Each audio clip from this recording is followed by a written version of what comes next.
Орц норморх зарлахыг хянахдаа тайлан үйлдвэрлэл материалын зарлахын хянаст тайлангаас хянаж, буруу бол үйлдвэрлэл стандарт орц цонхноос засах боломжтой.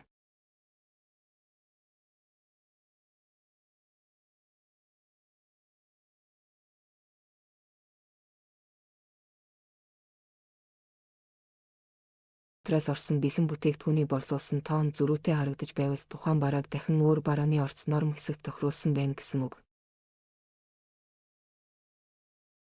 Өөрөөр хэлбэл давхар дамжсан орцонд тохируулсан гэсэн үг. Тэгэхээр түүнийг үйлдвэрлэл орц норм цонх руу орж материал кодоор хайж олоод тухайн материал орсон бэлэн бүтээгдэхүүний код нь цааш дахин өөр бүтээгдэхүүний орцонд орсон эсхийг шалгана.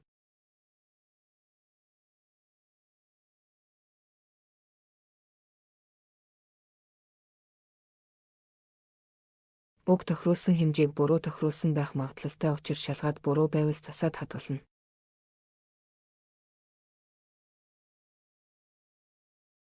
Орц нормыг засч зөв болгосны дараа буруу орцоор хийгдсэн дотоод зарлахын баримтыг устгаад дахин дотоод зарлах цонхонд орц нормоор зарлахыг шинжилэн татах үйлдэл хийнэ.